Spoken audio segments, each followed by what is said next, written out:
As companies look at how they can recover sustainably from the coronavirus pandemic, many are now confronting their own role in perpetuating the fossil economy. Now, 1 year ago, Energy Development Corporation, that is the largest renewable energy producer in the Philippines, convened the Net Zero Carbon Alliance. To talk about where we are now and where we're headed, the Executive Director of Net Zero Carbon Alliance, Attorney Alan Barcena of EDC, and Arthaland Corporation Sustainability Manager Christina Pobre joins us live this morning. Attorney Alan, Christina, welcome to Market Edge. Hi.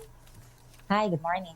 Hi, Mimi. Good morning. Thanks for having us. Thank you for joining us this Monday morning, rainy Monday morning. So, Attorney Alan, I just want to start with you.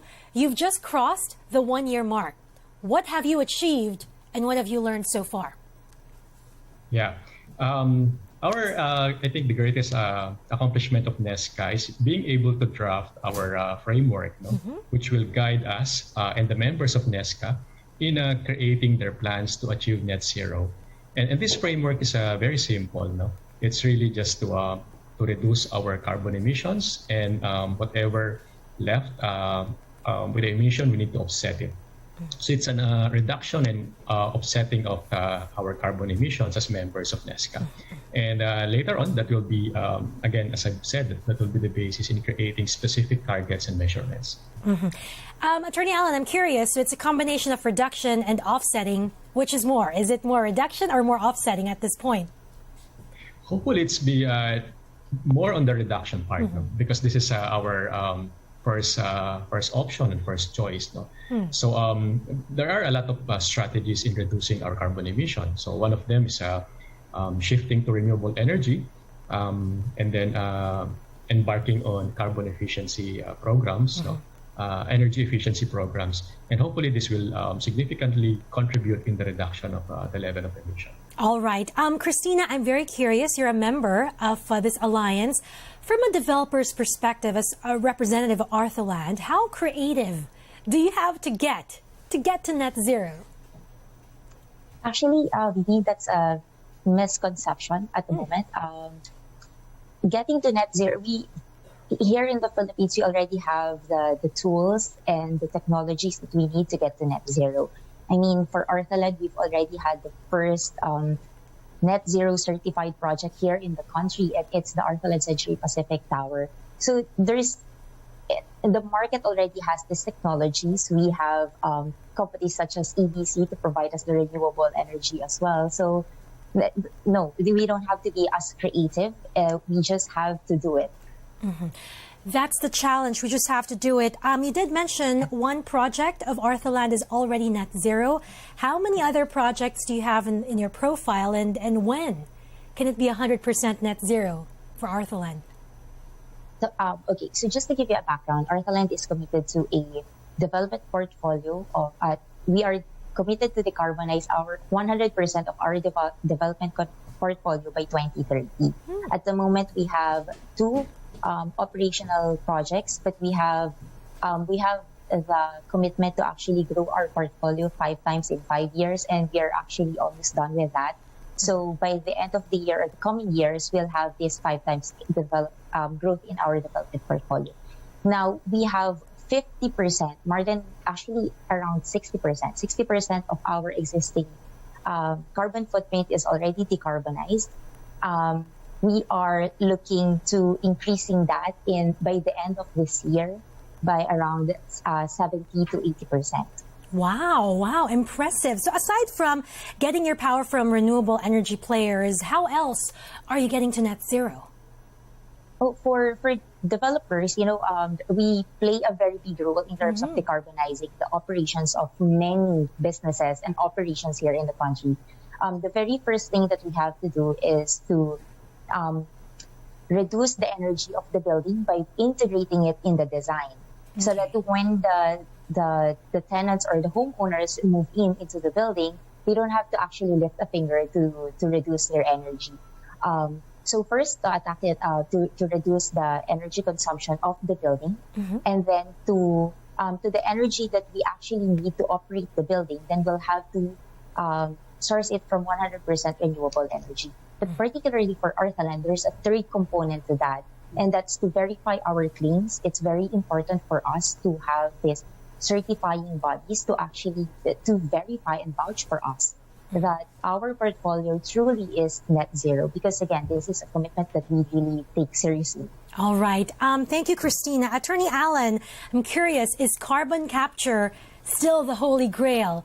I imagine there's so much pressure to earn carbon credits in creative ways, but do we have, the systems, the infrastructure in place to actually do this? I know that, tracking emissions has been pretty complex and tricky, to say the least, because we lack mandatory reporting requirements and standardized metrics. What do you think, Attorney Allen? Yeah, that's a very interesting question. As part of the offset strategies to create a carbon capture mechanism or a carbon storage mechanism, unfortunately, the technology to do that is not yet widely available. So for now, it's really the trees and the forest that stores carbon naturally. So this is why we are also embarking on nature-based solutions like forest restoration, so that our carbon sinks could become bigger, and hopefully they sequester more carbon from the atmosphere. But there are technologies in the world, in other countries, which are being developed at the moment.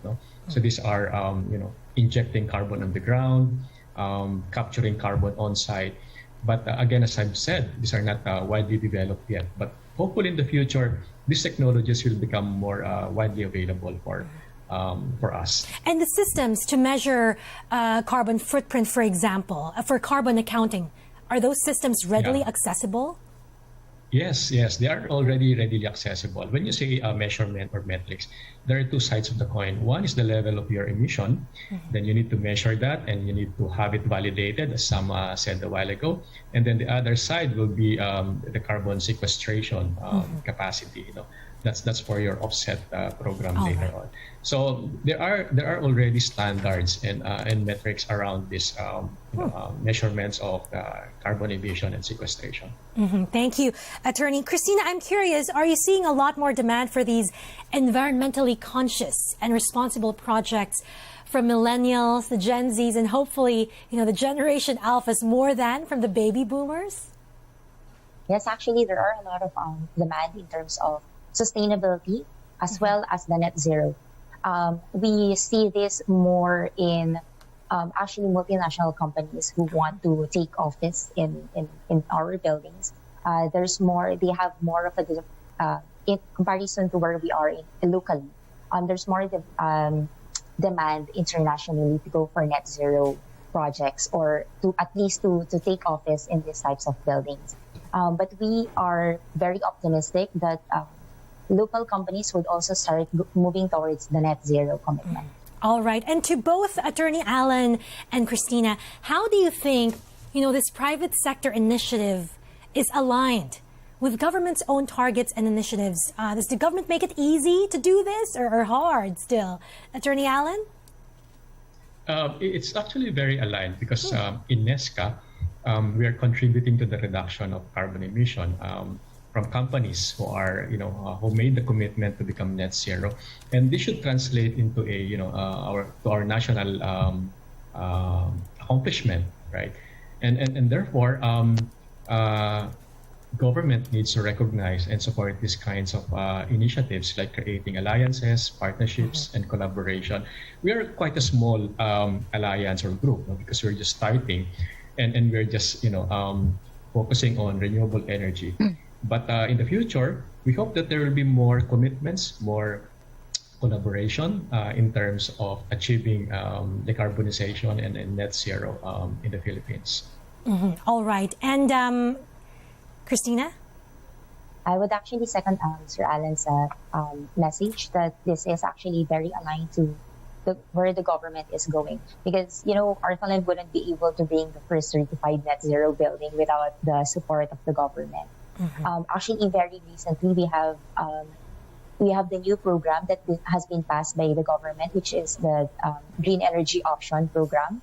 This we foresee that that a majority of percentage portfolio of Arthaland will be decarbonized because of this new program. All right. And to both Christina and Attorney Allen, I'm very curious, what lessons, if any, What lessons can we and other power generators learn from what's happening in the UK and in Europe? I mean, they were leading this drive to renewables, and they're now in the middle of an energy crisis. It's not exactly the most encouraging, call to action for the others.